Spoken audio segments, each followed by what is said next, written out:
Selamat sejahtera kepada Puan Sri Rahayu dan rakan-rakan. Hari ini kita akan membentangkan tugasan SCL bagi kursus penghayatan etika dan peradaban. Kumpulan kita terdiri daripada 3 ahli kumpulan. Yang pertama saya sendiri, Feng Wei Xin. Yang kedua, Ruby Tan Shuang dan yang ketiga, Lim Hai Shen. Isu yang kita akan bincangkan hari ini adalah isu penyebaran berita palsu di media sosial. Terdapat beberapa punca yang menyumbang kepada isu penyebaran berita palsu. Yang pertama adalah niat menipu. Terdapat segelintir masyarakat akan memanipulasikan maklumat sedia ada bagi mempengaruhi masyarakat. Tindakan tersebut bertujuan untuk menipu, mengelirukan dan mempermainkan emosi masyarakat. Contohnya, angka kes COVID-19 yang dilaporkan sering dimanipulasikan bagi mempengaruhi masyarakat. Punca yang kedua ialah tahap literasi media dan informasi yang masih rendah. Tahap literasi media merujuk kepada keupayaan untuk mengawal penggunaan media secara beretika. Pengguna internet terdiri daripada pelbagai tingkat usia dan latar belakang pendidikan. Hal ini telah terdapat segelintir masyarakat yang akan mengabaikan prinsip nilai moral dan etika semasa menyebarkan maklumat.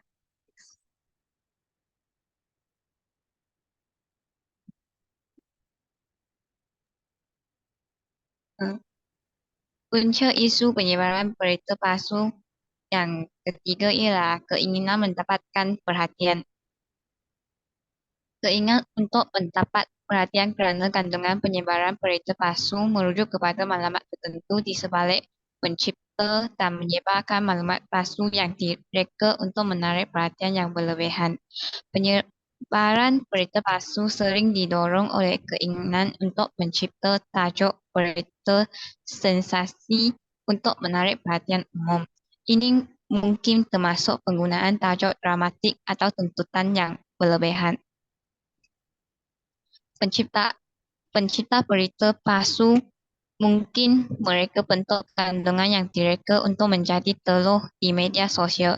Mereka tahu bahawa kandungan kontroversi atau provokatif cenderung untuk mendapat lebih perhatian dan dikongsi dengan lebih meluas. Punca yang keempat ialah kurang kesedaran. Kekurangan pemahaman tentang cara mengesahkan dan menangani maklumat palsu boleh menjadikan individu lebih terdedah kepada penyebaran berita palsu. Kekurangan kesedaran tentang kemahiran kritis dalam menilai maklumat, cara menilai kredibiliti pengguna dalam talian terutamanya dalam konteks ulasan boleh menjadikan individu lebih mudah terpengaruh dan menyukarkan individu untuk menyusun faktor daripada maklumat palsu. Bagi punca isu penyebaran berita palsu yang seterusnya adalah agenda politik. Dalam konteks agenda politik, taktik menyebarkan berita palsu atau fitnah selalu digunakan bagi mempengaruhi pendapat awam, terutamanya semasa pilihan raya dijalankan. Isu penyebaran fitnah tersebut bukan sahaja akan menjejaskan imej ahli politik dan parti politik, malah isu tersebut turut akan mengganggu ketenteraman awam. Penyebaran berita palsu berkaitan agenda politik juga boleh memanipulasikan keputusan pilihan umum. Di samping itu, punca berlakunya isu penyebaran berita palsu adalah sistem penghasilan pendapatan. Sesetengah individu atau kumpulan masyarakat menggunakan alternatif ini untuk menjana pendapatan. Sebagai contoh, mereka menghasilkan pautan laman web atau iklan umpan yang sukar dikesan dan sebagai hasil pendapatan akan diberi. Pautan tersebut sukar untuk dikenal pasti kesahihannya. Setelah memasuki pautan tersebut, maklumat peribadi seperti alamat, nombor akaun bank berisiko tinggi untuk diperolehi pihak yang menyalahgunakan platform media. Seterusnya kita beralih kepada cadangan untuk mengatasi isu penyebaran berita palsu di media sosial. Yang pertama adalah penekanan kepada sistem maklumat sahih. Pengguna internet haruslah memastikan maklumat diperoleh daripada sumber yang sahih serta membuat semakan sebelum menyebarkan sebarang berita. Contohnya, maklumat atau berita mengenai penularan penyakit di peringkat domestik adalah benar sekiranya diwawarkan oleh Kementerian Kesihatan Malaysia. Cadangan yang kedua adalah dengan adanya kerjasama antara industri dengan platform digital. Hal ini dapat menghadkan sumber penyaluran maklumat. Kerjasama yang terjalin juga membolehkan pengurus platform digital mendapat pengesahan daripada industri yang terlibat.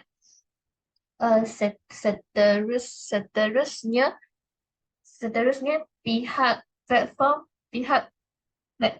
digital juga dapat menapis maklumat dengan adanya informasi daripada industri yang terlibat.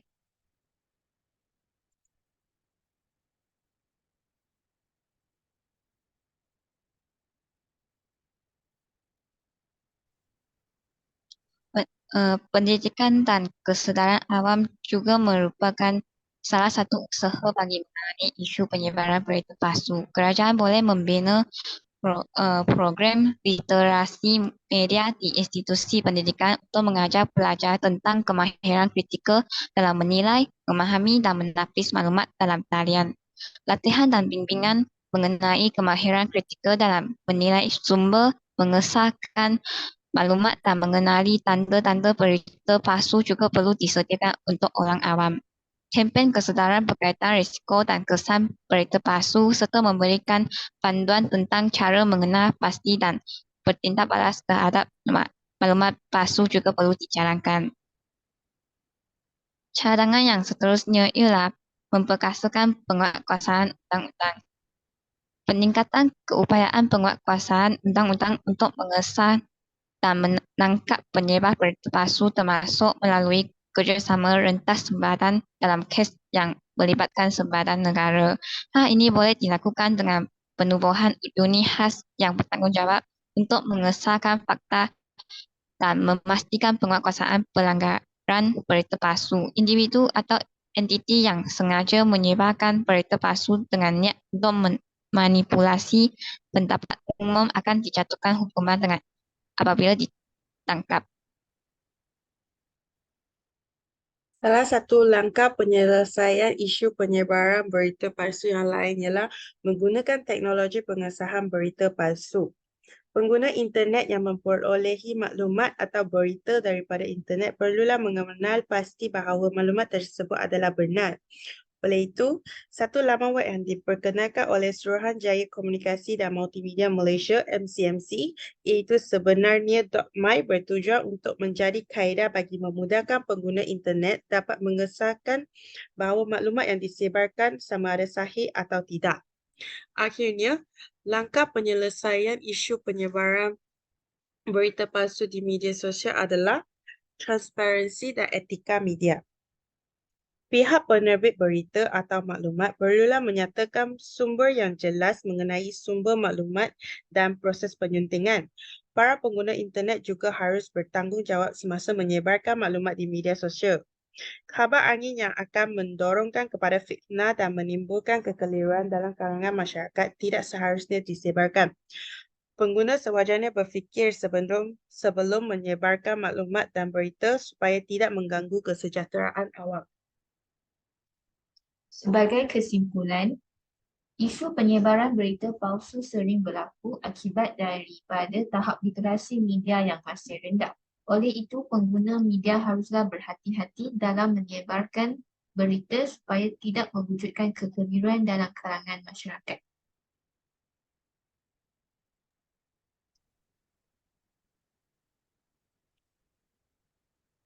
Bagi mengendalikan isu penyebaran berita palsu, memerlukan kerjasama antara sektor termasuk kerajaan, institusi pendidikan, media dan platform dalam talian.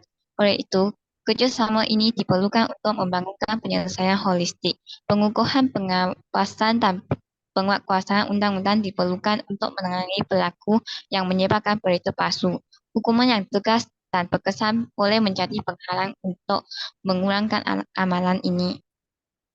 Tuntasnya, pengguna internet haruslah berfikir secara rasional dan mengamalkan etika penggunaan media supaya tidak menyalahgunakan media sosial sebagai platform penyebaran berita palsu. Sekian, terima kasih.